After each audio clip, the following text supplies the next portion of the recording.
20 000 души в Столипиново живеят в незаконни постройки. И това не е новина, защото го знаем отдавна. Проблемът проистича от това, че те са заграбили земята на други хора. Вчера Стоян Георгиев ни срещна с баба Люба, една жена, която почти 20 години води битка за своята собственост. Институциите са глухи за нея. Сега баба Люба е при нас в студиото, заедно с Стоян. Добро утро! Добро утро! От Пловдив, и тя е една от тези жертви на това беззаконие. И след малко тя ще ни разкаже какво изтрува тази битка с институциите. Заповядайте, малко се пързаля стола. Тази битка, която до момента завършва с абсолютното безразличие, можем да кажем, и с това, че до този момент няма решение на нейния казус. А вчера пък тук в студиото чухме общински съветници. Единият от тях, Ери Мурат, представител на хората от Столипиново, предложи общината да купи земите на баба Люба, и не само нейните, защото в нейното положение са още десетки хора, които обаче за разлика от нея се страхуват да говорят и да застанат с лицата си, за да разкажат за проблема. Той предложи общината да даде пари на тези хора и пък след това да преотдаде земята за символични суми на ромите, които и без това години наред си я ползват. Но това нещо продължава наистина повече от 20 години. Баба Люба не беше ходила до нейния имот от години и миналата седмица с нея отидохме там до родната й къща и опитахме да влезем вътре. Какво точно се случи, обещахме и вчера да ви покажем и ето сега да дойде момента, вижте. Люба Шаламанова е собственик на един от частните парцели от общо 50 декара земя в пловдивския квартал Столипиново, които са заграбени от роми и застроени с незаконни къщи. Къща има построена, дето аз съм родена там. Не мога да си влеза в къщата, че е наша, наследствена. Вие сте родена там? Да, там съм родена, там съм израснала. До 7 години сме живели там с майка ми, с баща ми. Всичко изсякано. Всичко. Незаконните къщи в Столипиново са около 90% от къщи, които са застроени. В началото на така наречените демократични промени, ромите в Столипиново получават от властта зелена светлина да плячкосват чуждите земи. Гледаме празно място, виждаме някъде, избираме с собствени средства, застрояваме и така се получава квартал Столипиново. Заедно с екипа ни, Люба Шаламанова опитва да посети собствения си имот. Аз не мога да си позная къщата, бе. Боже, то всичко застроено тук. Да помогнем. Абе, тази жена да си намери къща за тук. Къща ли не мога да намеря? Да. Тази жена не живее тук, ме. Търси... И собственик ли сте тук? Да. Какво искате от нас? Нищо, бе, искаме да снимаме къщата. Това къща имате ви тук. Това къща са преди оставане тук. Преди... Пъртодържу, ко береме това? Сега никъде трябва да се отиваме да живеем. С тези деца. Колко са тези деца? Ами виж колко са. Погледне. Още знаеш колко има? Колко? 11. Кога ги направите 11 деца? Те деца съм направил преди Тодоржуко времето, тогава хранише нас. Този човек твърди, че земята, върху която се намираме, е негова. По документи тя е частна на семейството на Люба Шаламанова, но законите на България на тази територия не важат. Това тук е твоят тях? Да, мой. Беззаконна. И колко деца имаш? 9. Защо толкова много правиш? Ами, защото го направихме. А кой ще грижи за тях? Кой трябва да се грижи? Никой. Люба Шаламанова пробва друг подход към своя дом. Вече трудно различава територията, на която е израснала. Не мога просто да разбира откъде трябва да влезна.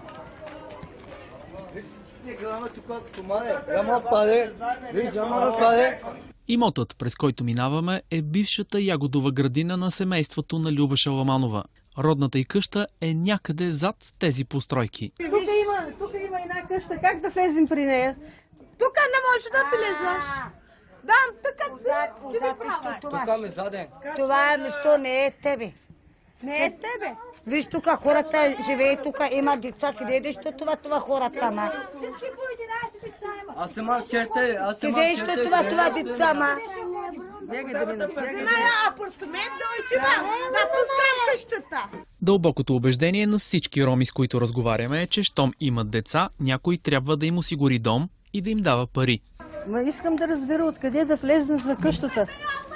Възрастната жена прави последен опит да стигне до дома си. Веднага излезте вънка, моля ви се много. Това ли е къщата?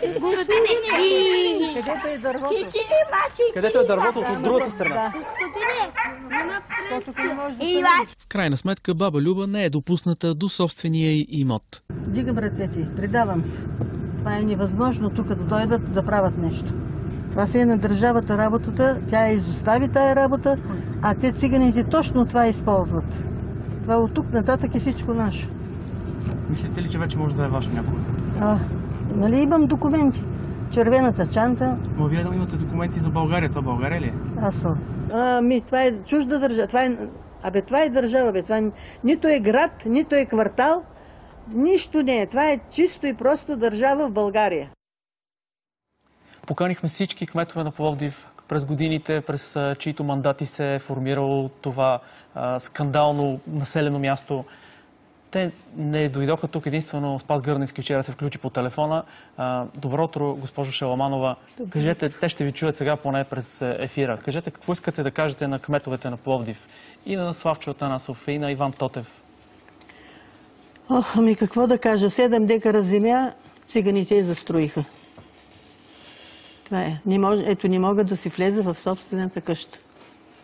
Отпред, отзад, от всякъде застроено. Как си обяснявате това? Кой допусна тези хора да придобият това усещане, че някой им е длъжен? Аз тук ще покажа от вестника на Иван Тотев заглавието.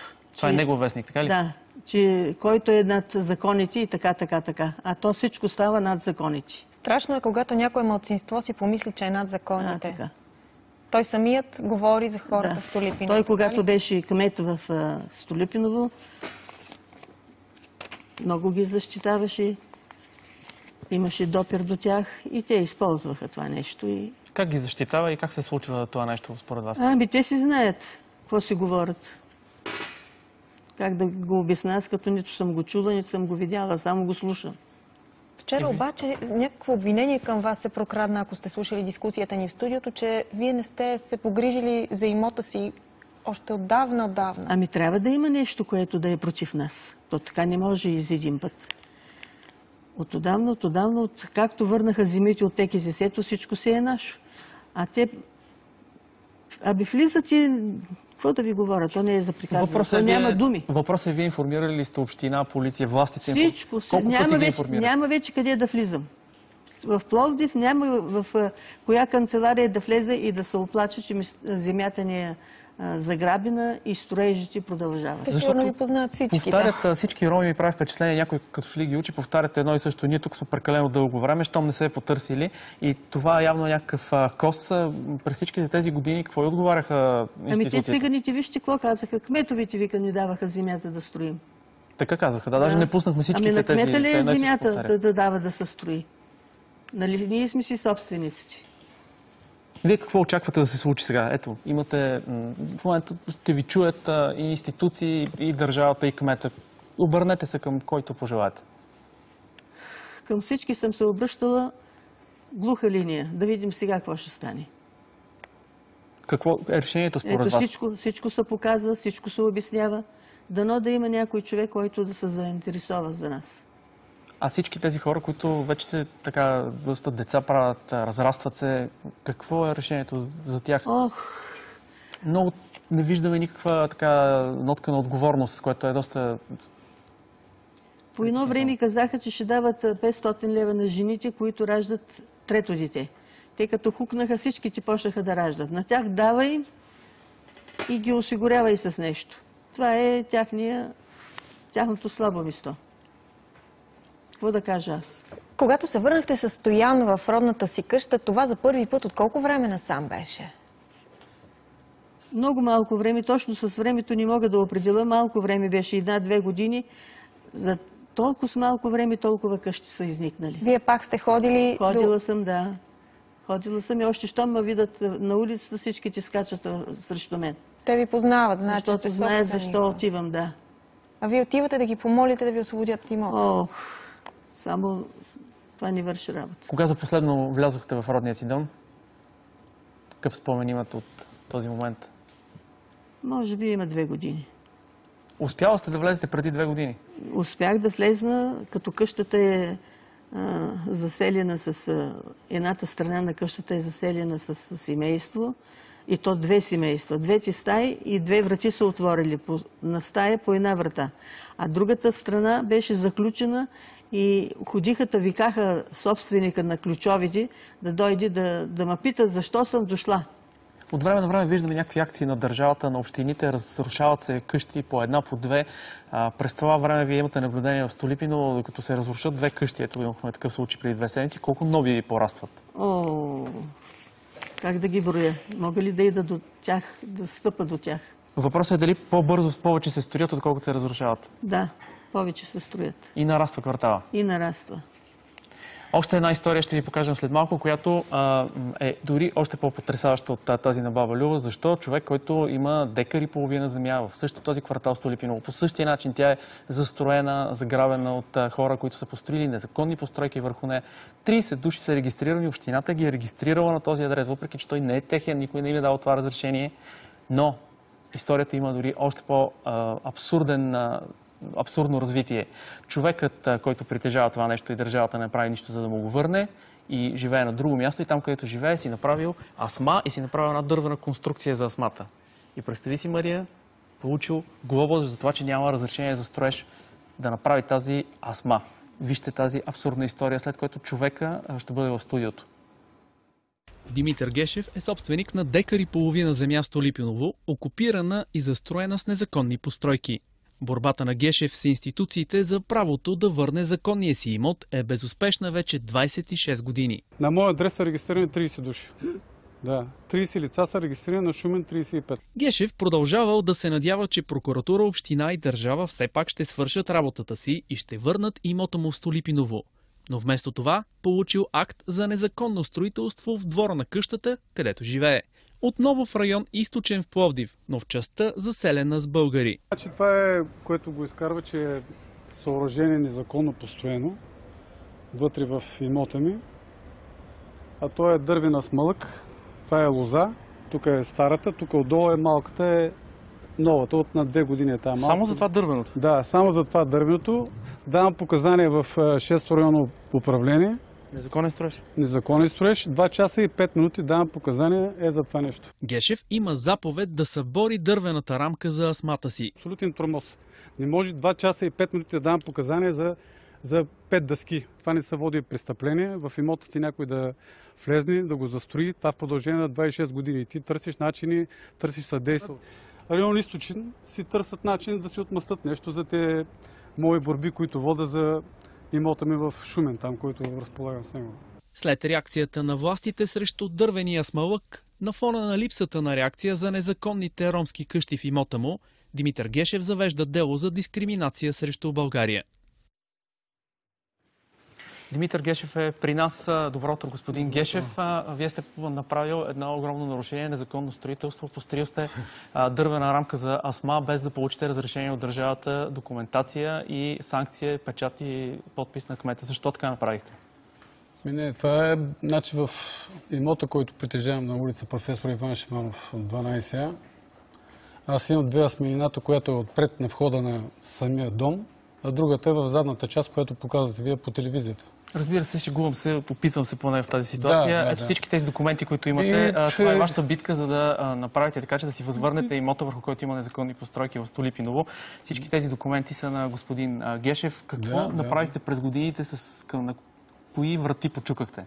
Значи, тази част тук е до районна прокуратура Пловдив от 15 февруари до, може би, до преди 2 седмици.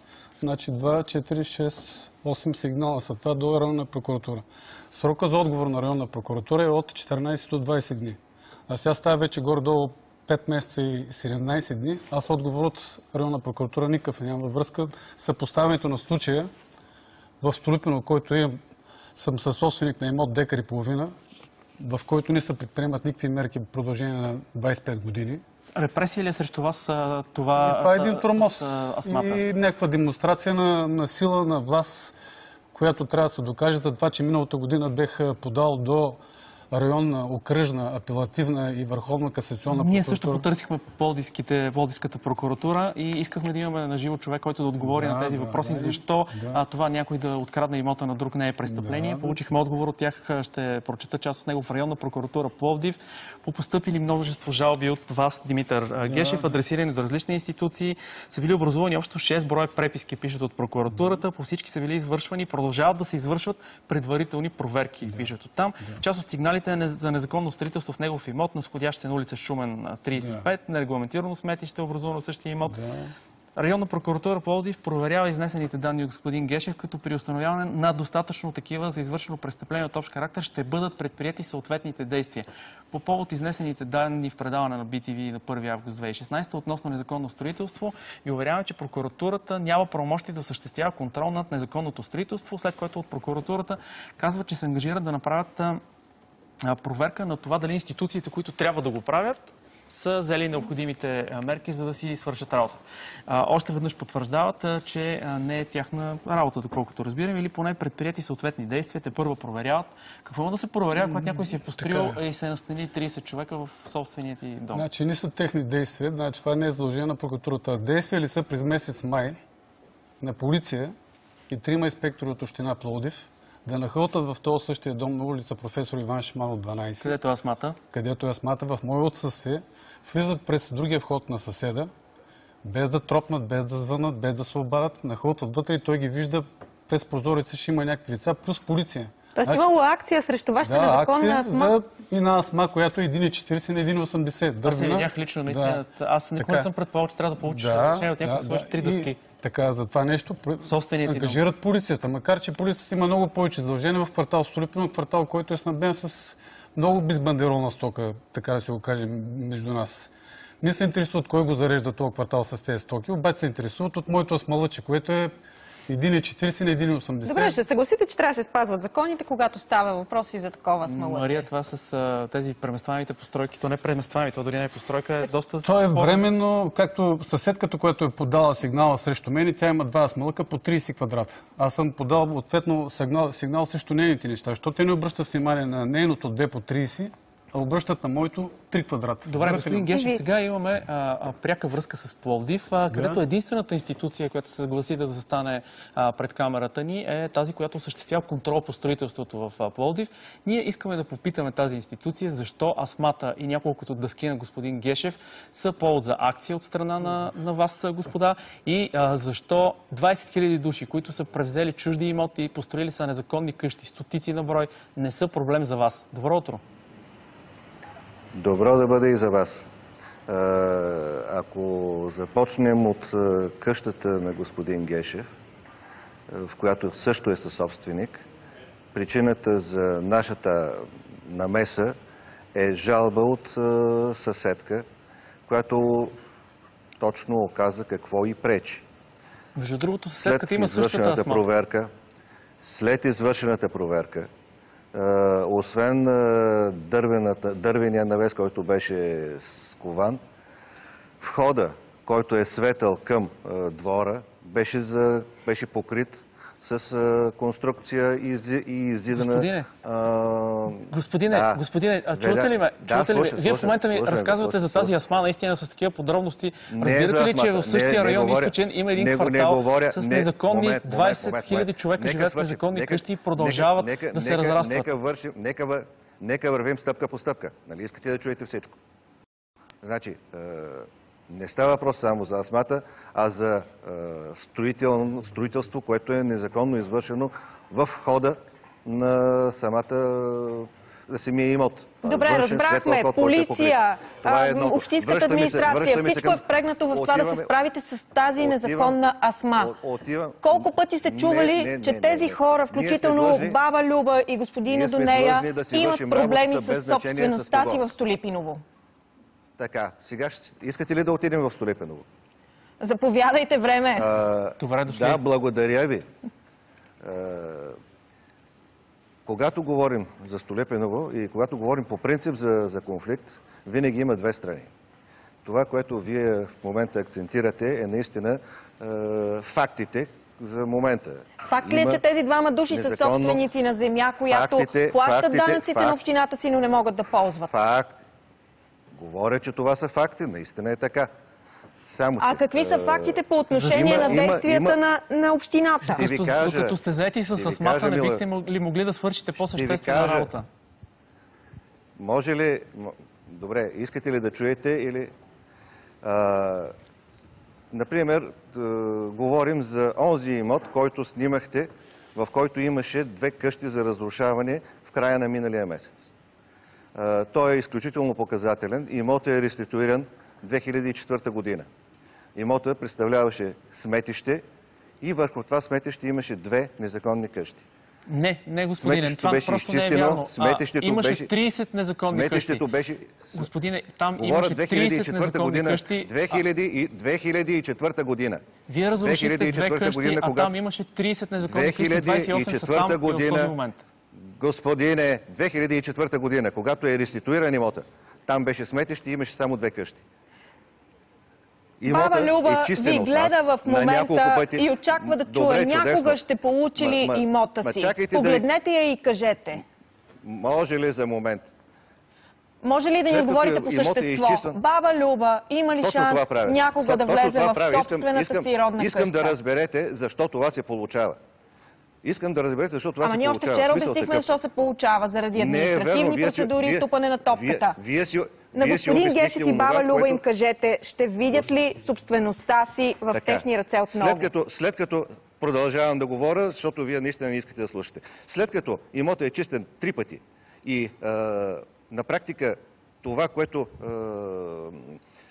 се отдава, продължава да бъде сметище, има заповед за собствениците да се грижат за имота като добри стопани.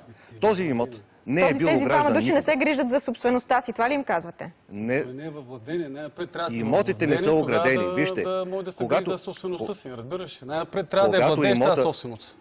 Когато имота, аз ви говоря как е отдаден имот. За един имот, един пример ви давам. На кой е отдаден той имот? Той има собственик той имот, господин Василев. Има собственик той имот. И този собственик не се погрижа да го огради. Какво се случва с един неограден двор? От декари половина, декари 200 са заграбени и застроени. Какво говорим? С вашето присъствие и вашето съгласие. Какво се случва с един неограден двор? А колкото до вашия той имаше ограда, оградата изчезна. Имаше къща, къща изчезна. Къде сте били ви тогава? Заплатка получавате ли? Редовно получавате ли си заплата? Бонуси за нова година получавате ли? Или сте само ви? Колкото до вашия имот, за разлика от прокуратурата, от нас отговор имате. Отговор е толкова нещастен, колкото за някои неграмотни. Съжалявам много. Отговора са 10 къщи, господине. Да. В нашия отговор... Значи, ние не сме отказали да си свършим работа. Както прокуратурата мълчи, тук са 7 броя. Както мълчи за 6 месеца, така и вие само някакви имитации правите на действия. Само, че аз не мълча. Сега да очакваме ли да глобите баба Люба? Колко ви е пенсията? Сега ще чакаме ли... 192 лева. 192 лева е пенсията. Да я глобим, освен за това, че не си стопанисва добре имота. Ще може ли да довърша? Всичко застроено. Госпожо, искате ли да чуете нещо или не? Искаме да ни кажете, тези хора, които не могат да влязат във владение, ще си получат ли имотите? Само това. Не ми слагайте думи в устата. Аз съм дошъл тук да кажа каквото смятам, че е нужно хората да го разберат. На практика, вие си вървите след интересното. И за какво получавате заплата край на крещата? Истината е следната. На господин Гешев не сме му отказвали. От него поискахме да си направи трасиране на имота. Нямам отговор от 15 февруари на моя жалба. От 15 февруари до вас нямам отговор, господин Василев. За да може след като се материализират имотните граници, ние да си свършим работата и да изчистим този имот. Това е най-нормалното, а ние това не можем да го свършим, тъй като не можем да влагаме средства в частен имот. Значи той трябва да се направи една геодезия, да се трасира имотните граници. Благодарим ви много за това включване и наистина всички сме в очакване да свършите работата си, защото тези хора много години вече не могат да припазят. Но институцията, която е допуснала това цялото незаконно застрояване, е община Пловдив, всички кметови. Благодарим ви. Ще следим казуса с още казуси, свързани с нас потребителите сега. Биляна Гавазова и чети етикета. Ромите не са виновни също. Благодарим ви. Добро утро, Биляна. Те са ги допуснали, самите власти имаш. Край. Какво да говорим? Ето ги документи, където казва, че няма документ. Добре, Благодарим ви. Добре, сега отиваме към Биляна Гавазова с